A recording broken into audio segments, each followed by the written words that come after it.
I think you're on mute. Workday starting to sound the same? I think you're on mute. Find something that sounds better for your career on LinkedIn.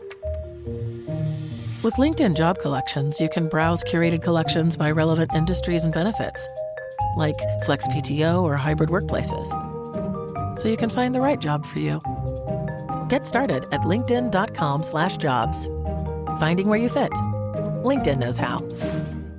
Are negative Google reviews hurting your business? Don't let unfair feedback cost you customers. At Webamax, we specialize in removing false, misleading, and damaging reviews so your online reputation stays strong. Our expert team works quickly and legally to clean up your digital presence, helping you rebuild trust. Visit us on the web at www.gowebamax.com. That's GOWEBIMAX.com, or text us for a free quote at 856-840-8343. Don't let bad reviews define you. Get immediate help from Webamax. To realize the future America needs, we understand what's needed from us. To face each threat head on. We've earned our place in the fight for our nation's future. We are Marines. We were made for this.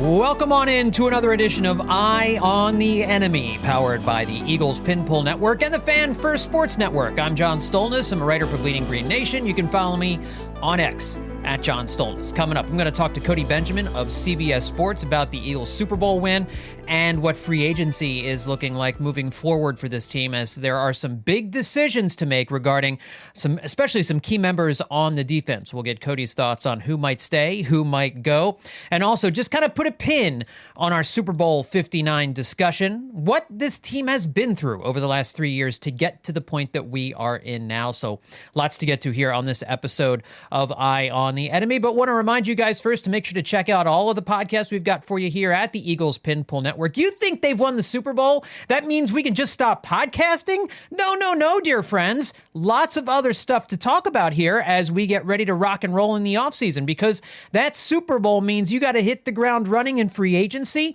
with draft preparations. You know, normally we'd be a few weeks into talking about who are the Eagles going to take in this year's draft. Well, we got to truncate all that stuff and hit the ground running. So the Eagles Pinpull Network will be your place, the best place for all of that stuff here over these next few weeks and months, as the Eagles have a great roster already, but they're going to need to make some changes. They're going to have to reshape it, bring in some new talent, say goodbye to some old talent, and see how they go about doing that over these next few weeks and months. That will be interesting for sure. Well, we're all feeling a lot of things now in a couple weeks after the Super Bowl has come and gone. And, you know, for a lot of us, maybe some of the euphoria is now just finally starting to fade as baseball season kind of gets underway. And there's the ice hockey stuff, and, you know, with the 4-team tournament that was going on. I wasn't really paying a whole lot of attention to that, but to be honest with you, but I know it was a big deal. Lots of other stuff now starting to gain our attention. But before we put a pin in the Super Bowl, I wanted to have a chance to reflect on it with one of my favorite writers. He covered the team well this year, as he always does, and he's got a new book about this Eagles Super Bowl season called Flying Through Fire. Of course, I'm talking about CBS Sports' Cody Benjamin joining us here on the podcast. Follow him on X at Cody J. Benjamin. Cody, welcome back to Eye on the Enemy. How are you, buddy? I'm doing well, John. I appreciate you having me back on at such a special time, celebrating this latest Eagles victory. We were just talking about it before the show. It kind of feels weird. Philadelphia fans aren't supposed to be in this state, of enjoying these kinds of things at such a regular rate. So thank you for having me back on. Yeah, and we were talking about that before we got started, and I want to elaborate on that a little bit, because I imagine there's a lot of people listening, at least of my age. I mean, I'm 48 years old, so who are maybe feeling kind of the same way. Those of us who grew up through, and I'll even include, the generation older than me, growing up through the Dick Vermeil years, the Marion Campbell years. I started watching in Buddy Ryan's first season with the team, and that's when I really started to become a big Eagles fan. But even when you had that string of success with Andy Reid, it just getting to the Super Bowl was like ripping your skin off. I mean, it was so hard. So I don't know that Eagles fans really understand how lucky they are to have gotten to 3 Super Bowls in the span of 8 years, and one 2 of them. Like, this is a multiple Super Bowl winning franchise right now. And the way they won it at the end of this playoff run against the Commanders and against the Chiefs in the Super Bowl was so seemingly easy. I know it's not easy. I don't want to say it was easy because I know there were lots of hurdles and things to overcome, but the last 2 games weren't competitive. I mean, you didn't have to sweat and stress out about getting to the Super Bowl and then winning the Super Bowl. Like, this is just such a foreign feeling, and it does feel like a little bit of your identity as a long-suffering Eagles fan has kind of gone away. You could even hold on to that a little bit with only having the 1 Super Bowl title and how they won it. You had to have your backup quarterback come in and perform a miracle in order to beat, the 5-time champion at that point. So there was just a lot of stuff that was going on with that one.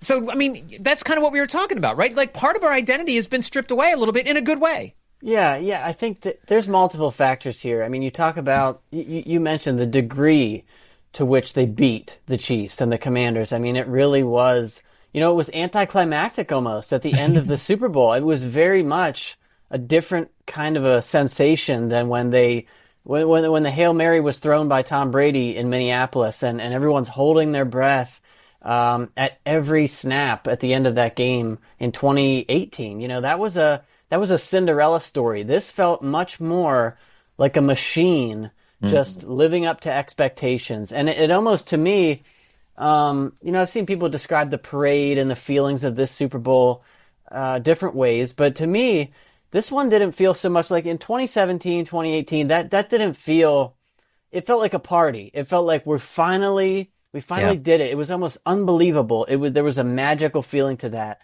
This one, to me, felt more like a pressure release from the last couple of seasons of this current regime. Jalen Hurts, Nick Sirianni, those were guys that a year ago, there were serious questions about their ceiling as leaders, as, coaching, quarterback. I just think this victory kind of just validated, man, they really grinded to get back to this point in such a short span. And that's honestly what, like you said, I think so much of our identity as people who follow and root for Philly sports, it's like part of the fun is just that shared struggle.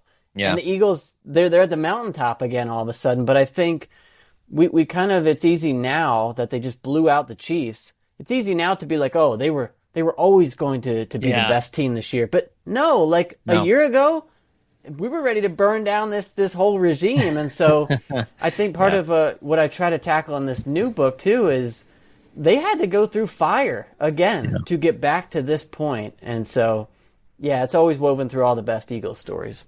Yeah, and that's kind of the story of this Super Bowl, too. It goes back 2 years. It goes back to the loss in Super Bowl 57 and the way they handled it last year. I still maintain, and I was saying it all last year, that I think a lot of the reasons for the collapse last year, and one of the reasons why it was so jarring when Jeff McClain reported something along the lines of, like, that was the most miserable 10-1 team in NFL history, in that I think Jalen Hurts talked about it in the mic'd up in the Super Bowl. That game changed him, right? It changed his outlook. I think they played last year with no joy. There was no enjoyment even in any of the victories that they were piling up last year. I think they sensed that they weren't as good as their record indicated, but you could have said that about the Chiefs this year, and they did ride it all the way to the Super Bowl. So, I mean, at some point, winning football games has to be a pleasure you get in and of itself. And I don't think Sirianni did it well. I don't think Hurts did it well. And when things started to go wrong, when the cracks started to form, it was like a dam burst. And they couldn't stop it. The coaches they had in place weren't able to adjust, and that was a big part of it as well. But that all is part of the story of 2024 and Super Bowl 59 and the redemption that came about because of the trials that they went through last year. And I'm here to tell you, Cody, I didn't think for a second this structure was going to work this year. Bringing in Kellen Moore, bringing in Vic Fangio, and Nick Sirianni surviving the season, this team winning a Super Bowl, given all that, it just seemed crazy to me. No, I'm with you. I mean, I try to view myself as being not very reactionary. I like to think that I'm like a patient, when it comes to analysis. But yet, like at the end of last year, I was in the camp too where I would not have been surprised or felt that it was out of character even for Jeffrey Lurie to say, look, Nick Sirianni, you got us to a Super Bowl in 2022, but this collapse was so jarring. And like you said, like lifeless. Like There was no joy. There was no execution. There was no creativity. There was nothing. I mean, anyone could have beaten the Eagles at the end of last year, and they did. And they showed up in Tampa Bay for that playoff game. And I think everyone, they hoped that it would be different, but everyone knew this team has they have no juice going into that playoff game. And they didn't. And so last offseason, if they would have made a coaching change, I think there would have been a strong contingent of Eagles fans who would have been okay with that. And it's crazy then to look now, a year later, Nick Sirianni is like, no one will ever take away from him now the fact that he is a Super Bowl winning head coach of the Philadelphia Eagles. Yep. Jalen Hurts all of a sudden now, 2 Super Bowls in 3 years, we're talking about him among the elite. Yeah, it's a wild roller coaster of the last 2 years. Well, some of us are talking about Jalen Hurts as some of the elite. I mean, there's still the ostriches with their heads in the sand who are unable to get past previous takes and recognize what we've seen from Jalen Hurts. And I think, does he do it every week? I mean, I dislike the where does he rank? Is he a top 5 quarterback? I think he's one of the 5 best quarterbacks in the NFL. I wouldn't have said that in the middle of the year, but of course the way he plays in the playoffs and in these big games, you have to factor that in. He's what I've said this before too. He is what we always wanted Donovan McNabb to be. Right? This is the fully actualized Donovan McNabb. A lot of the same skills, a lot of the same numbers, but Jalen Hurts embraces the running game as a part of what he does because he just wants to win and he doesn't care how he does it. And that can sometimes mean his stats are not going to look like Joe Burrow's or Justin Herbert's or any of the other guys. He doesn't have the same physical skills throwing the football as those guys do. He has superior running skills to those guys. And one of the things that he does so great, and Lamar Jackson is probably the only other player and Josh Allen that marry those two skills as well as Jalen Hurts does, throwing the football and running the football. And the one thing that Jalen Hurts has on those guys is in the biggest games, he actually plays his best football. Yeah. And I think you can say there's been some games, a lot of those games where Josh Allen, but more specifically, Lamar Jackson has not played their best football in those games. They become different players. And so, I don't know. I don't want to ask you where you rank Jalen Hurts or anything like that, but there's just some contingent out there that are still going to be convinced that a quarterback has to throw for 4,500 yards and 40 touchdowns in order to be considered an elite quarterback in this league. And I just think if you're not watching Jalen Hurts and you're not seeing an elite quarterback, I don't know what to tell you. I think multiple things can be true where it's like in the middle of the season, we can all look at what Jalen Hurts is doing and say, hey, we understand that it would be nice to have a more sustainably electric passing game. Like we can all acknowledge that, while at the same time saying, I think this whole Eagles team, including Jalen Hurts, should be a wake-up call to all the people who analyze the NFL on a daily basis. Like, this is a byproduct of, we spend like too much time talking about these quarterbacks and fantasy football. Like we have become so immersed in the NFL, these debates, these discussions, that now all of a sudden it's not enough. Like Jalen Hurts is saying, like sometimes this could be used as an excuse if you're not playing well.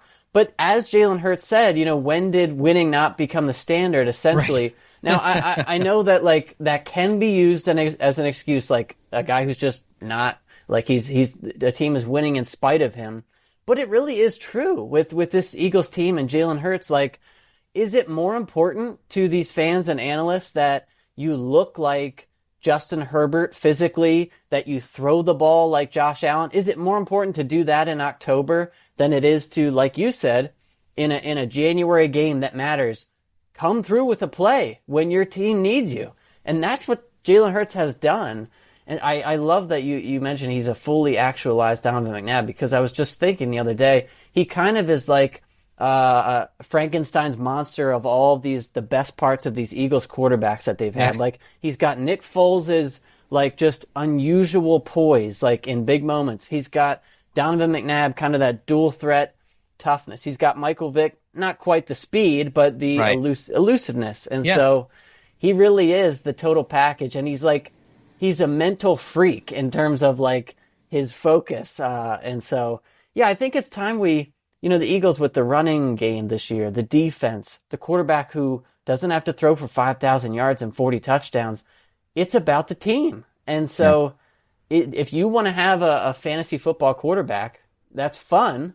It makes it more fun sometimes to watch the passing game on Sundays in October. But if you want to win in January and February, the Eagles have the recipe here.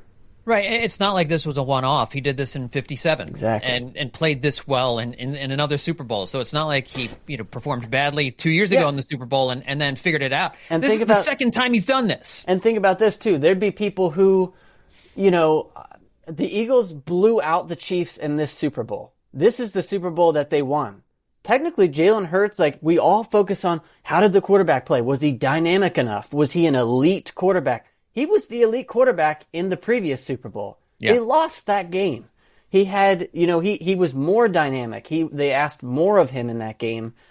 But at the end of the day, the history books are going to show the Eagles won this Super Bowl, not that one. And Jalen Hurts he was there for both. And I don't think that means we can't criticize Jalen Hurts when he has stretches where he's not performing well, because we saw this year, there were times he didn't play well. He held on to the ball too long, took too many sacks. I think the offense was too vanilla at times, as they really were trying to avoid turnovers this year. And I think they conditioned Hurts to just say, tuck that ball, man. Do not put that ball in harm's way. And it worked because of the running game, because of the defense that they had. Who knows if that's going to be the formula next year with Kevin Patullo coming in as the offensive coordinator, whether they're going to have that same approach. I mean, Jalen Hurts said they took the straitjacket off in the NFC Championship game. I think you could kind of see the play calling got a little bit more aggressive, and they were more willing to let Jalen Hurts throw the football. Maybe there won't be that fear now in 2025, if there was a fear of letting him just kind of grip it and rip it. Yeah, I think that his best attribute has been really being whatever the Eagles need him to be. And that's, in 2022, he did throw it. He threw it deep. That was A.J. Brown approached 1,500 yards receiving that year. That was the Eagles used their passing game. Remember, that was the Miles Sanders year at running back. And Miles Sanders had good numbers, but the running game was not, that was not it for the Eagles in 2022. And so, I think you're absolutely right. Does this mean Jalen Hurts should be immune to all criticism? No. But I think it does mean we should all be a little more patient. In 2021, after his first year, I was ready to say, watching those playoffs that year, watching Josh Allen, Patrick Mahomes, I was very convinced the Eagles do not have a franchise caliber quarterback here. Yeah. Then 2022 happened, and Jalen Hurts was it. 2023, midway through, I'm thinking, maybe Sirianni and Hurts really just aren't it. Here we are. They won a Super Bowl. A little bit more patience sometimes is nice here. Patience is certainly something. Hard. It is hard. It is hard because it's a week-to-week, game-to-game, world we're living in now. But I think we've kind of found, and Jeffrey Lurie and Howie Roseman have learned over the years that patience pays off, and so they were patient, and it paid off for them in a big way. I want to kind of start to look, now we have to kind of look forward a little bit at what this team might look like in 2025. Cody, there's some very interesting decisions they need to make with regard to their own free agents, especially on the defensive side of the ball. Zach Bond, Milton Williams, and Josh Sweat all had incredible Super Bowls. Zach Bond was a first-team All-Pro linebacker. The Eagles haven't had one of them, since Vietnam? It's been a while since they've had one of those. I think Seth Joyner was a first-team All-Pro back in the Buddy Ryan days. Either way, they don't normally have a linebacker who can play like this, but you also have Josh Sweat, who has been a steady, if inconsistent, but certainly he's a streaky sack artist for the Eagles, and certainly a guy that they would miss if he leaves. And Milton Williams really turned into one of the better defensive tackles in football, playing next to Jalen Carter. They can't keep all these guys, even with the salary cap going up quite a bit in 2025. What is your take on who stays and who goes with regard to these three defensive free agents in particular? Well, I think I'd be most comfortable letting Josh Sweat walk. I think that's also the most likely. I think he peaked at precisely the right time for his market. Having the career high in sacks in the Super Bowl after changing agents, looking forward to free agency. The Eagles kind of told us a little bit last offseason what they felt about Josh Sweat with the restructured contract. Now, obviously, he rebounded. He had a good year with them. But I think this is setting up really nicely for him to cash in elsewhere. And the Eagles, with Nolan Smith coming on late, with Jalix Hunt getting some reps in the Super Bowl, I think that you've got a future there off the edge. And I think you don't need to overpay for Josh Sweat. I think I'd be most comfortable letting him walk, because I think Milton Williams, that's going to be pricey. I mean, he's going to be the hardest to keep. I think the Eagles would rather pay him than Josh Sweat off the edge. Now, I still think it's more likely that Milton Williams plays elsewhere. So all this is to say, I think my priority of these three and the most likely to come back would be Zach Bond. And I know the Eagles haven't, traditionally paid linebackers. They also traditionally hadn't paid running backs, and they signed Saquon Barkley last year. Right. And I think the difference here is that you've got some youth and some stability, coming up off the edge on the interior. You're going to pay Jalen Carter a huge amount of money at some point. That's going to be tied up on the defensive line. Whereas linebacker, look, Nakobe Dean, he's a beloved leader.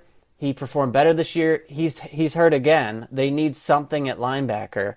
Oren Burks, that's, he played well, but that's not a 3-year big money contract for him. Right. So I think you've got the guy there with Zach Bond. And another thing working in his favor, or the Eagles' favor if they want to invest, he's not 24, but he also doesn't have a ton of mileage from his time with the Saints. I mean, this was a guy he was in a backup reserve role there. He finally found a spot. It's a marriage that just makes sense with Vic Fangio. Yeah, I really hope that Zach Bond is the guy. And one of the things I've also seen too, he's had the one elite year, and he is getting older, so he may not make as much as the great linebackers in the NFL. So the contract might even be a little bit more team friendly. Probably will cost less to keep Zach Bond than it will Milton Williams. Is the bottom line. And so I agree with you. I think Howie Roseman broke a norm with signing Saquon Barkley this offseason, and this is take pride in your find. You know what I mean? And the other thing too is, you listen to the mic'd up. It's clear he's a leader on this team. Like it would be there. I think there would be not just a loss on the field, but a loss off the field if Zach Bond leaves. Like he emerged as like the guy on that defense this year. And listening to him talk and the speeches and all that kind of stuff, I was just like, I don't see how you can let him go. There's just no world in which I think he goes to play someplace else next year. Yeah. I think, he and Saquon both, I think they got what they paid for and more on the field, but also in the locker room. Those guys are both extremely, well respected. Mekhi Becton, stay or go? I think it's more likely he goes. They could probably, I think it's another scenario where another free agent who found his real home in Philadelphia kind of found new life. So if he's back on a team-friendly kind of a deal, I think they would do it. But they're good at kind of churning out these prospects on the interior. Obviously it's not like you can just throw anyone in there and Jeff Stoutland turns him into an all-pro, but it's pretty darn close to that. Yeah. And you've got, with Juergens, with Lane, you've got these guys that can sandwich and help out whoever you're plugging in there. So I think Tyler Steen is here, Exactly. and he's played okay. If he's the regular starter now with a year under his belt of getting some regular playing time, maybe he takes that next step. Yeah, I think if I had to bet, that's the route that you go. Yeah. And the last one, Darius Slay. He's aging. It sounds like he wants to play one more year. Is there enough money there to pay Darius Slay for one more year at the cornerback position and before you move on? And because I love Coop in the slot, I really don't want to move him outside. I would kind of want to keep everything in the secondary where it is, since Slay really had a pretty good season this year. Well, if you bring back Isaiah Rodgers, you could potentially have Quinyon Mitchell and Isaiah Rodgers on the outside and keep Cooper DeJean in the slot. I think that, is there enough money? Howie will always find a way to have enough money, but I think he's going to be careful not to repeat, 2 years ago when the Eagles were in the Super Bowl. They weren't going to bring back both Slay and Bradbury. They kind of did at the last minute, and it ended up kind of biting him a little because, Bradbury fell off a cliff. Yeah. Slay was still good, but he's 34 now. I think that in his scenario, this feels like the right time to split. I know that, he's kind of beloved now, part of the Super Bowl team, but it feels like for him and the Eagles, you invested in Quinyon Mitchell, Cooper DeJean. They're going to be on the field. You've got Kelee Ringo still around. That's right. Isaiah Rodgers is. It's not like they're bare at the cornerback. I had forgotten about Kelee Ringo. They like Kelee Ringo a lot. It wouldn't surprise me if they give him a shot at it. Yeah, I think it could be a nice handshake agreement. We thank you. You're gonna be here for the ring ceremony. Now go back to Detroit, where you're from. Ride it off with a 1 year, more money with the Lions, and we'll turn it over to the young guys. Yeah, when we're looking at 2025, I know the Eagles finished the season as the most dominant team in the NFL, but we have to remember they weren't the 1 seed. The Detroit Lions were. I think the Lions are going to be better next year, getting healthy again. So certainly some work to do this offseason for Howie Roseman. And with the Super Bowl, they don't have as much time to get it all done. So we'll be interested to see how this all kind of shakes out in free agency in a couple of weeks. If people want to get this book on the 2024 Eagles Super Bowl run, how do they do it? Where do they go? Yeah, first place you want to look is it'll be on my website, so codyjbenjamin.com/Eagles book. After that, once it's published in March, it'll be on Amazon, and I'll be sure to share that all over social media and everywhere else. Very good. Well, make sure to check out all of Cody's terrific work over at CBS Sports as well. And you can get all his stuff if you follow him on the X machine at Cody J. Benjamin. Cody, thank you again for coming on Eye on the Enemy. Always a pleasure to talk to you, buddy. Thanks a lot, John. Appreciate it. All right, well, just to wrap up here this episode of the podcast, I will just weigh in with my 2 cents on some of the coaching moves that have taken place here over the course of this past week. Of course, Eagles offensive coordinator Kevin Patullo, the new guy, the former passing game coordinator, who's been with Nick Sirianni for a very long time, going back to his Indianapolis days, will be getting the promotion. The Eagles deciding not to go outside the organization like they did with Kellen Moore, and instead doing like they did with Brian Johnson in 2023, promoting from within. I think if you're a little bit nervous about the promoting from within, I can kind of get that, because it was really one of the things that Doug Peterson never got right after Frank Reich left. He kept hanging on to Press Taylor, and they tried bringing in some outside voices to work with some of the guys who were already in the building, but that blew up in their faces spectacularly. And so they eventually needed to just change course entirely and go to leave Doug Peterson behind. Nick Sirianni comes in. When Shane Steichen left for Indianapolis, they promote Brian Johnson. That did not go well in 2023. You bring in Kellen Moore, a guy with experience play calling. And, I don't think Kellen Moore was amazing this year. We talked about it on the podcast a number of different times. I don't think this offense was terribly inventive for most of the season. I don't think we saw a ton of wrinkles. I don't think we saw a ton of games where guys were getting schemed open. There was very little of that this year. There wasn't a whole lot of creativity with Kellen Moore's offense. I do think Kellen Moore called a good game. I thought it was competent, and I thought he had some very good games to mix in with some games that were head scratchers for me. So I'm not one of those people who thinks that this is a monstrous loss for the Eagles. The only thing that you lose is a little bit of consistency from year to year, but that's why they've decided to promote Patullo, is to hopefully allow Jalen Hurts to maintain a little bit more consistency, a little bit more redundancy in what it is they're doing, the terminology and all that kind of stuff. If that helps Jalen Hurts, then I think that's great. But if you're a fan, you've been through these last couple of coaching changes and you've had new offensive coordinators come in that didn't have any play calling experience. Sometimes that can go really well for you, like with Shane Steichen, and sometimes it doesn't go very well for you. Sometimes it can be a major problem. So we'll just kind of have to see how this all plays out. But at least around the league, it seems as though Patullo is qualified for this position. If he wasn't going to get this job now, he was never going to get it in Philadelphia. So I think you could see that as this is a chance for him to take that next step. And until you take that next step, you don't know how good somebody can be. So Patullo will be the offensive coordinator for Nick Sirianni. And let's face it, Nick Sirianni is going to have a little bit more power now that he's a Super Bowl champion. I don't think that means Sirianni's calling plays, but he's going to have more of an influence, more of a say in his offense. This is going to be his offense. So we'll see how that goes. But I think I certainly am fine with it being Patullo, but I'm a little nervous about hiring from within and hiring someone with no play calling experience, given how I think this offense really needs some fresh ideas, ways to scheme guys open.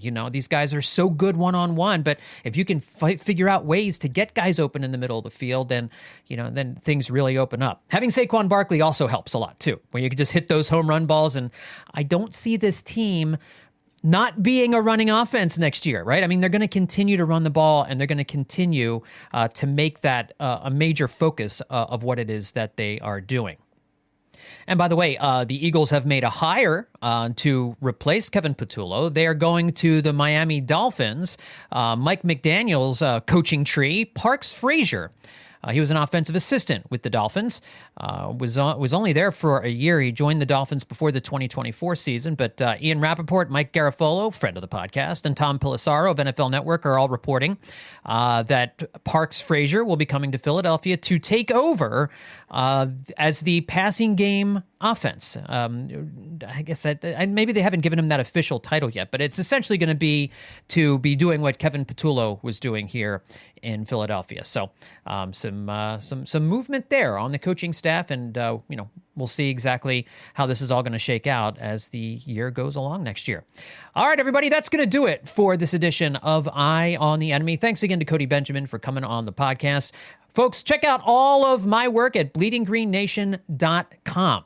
All right. And hey, now that the Philly season is getting ramped up, you should also check out my Hittin' Season podcast. We do that through WHYY and BillyPenn.com.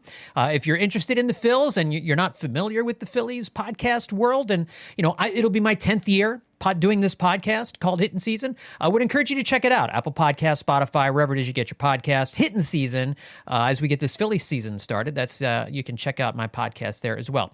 I want to encourage you to check out all of the podcasts we have for you here at the Eagles Pinpull Network as well. Lots of stuff. X's and O's, prospects, free agency. We've got it all for you. So you don't got to go anywhere. Tell your Eagles friends about this podcast as well. Thanks, guys, for tuning in. We'll talk to you next time right here on Eye on the Enemy.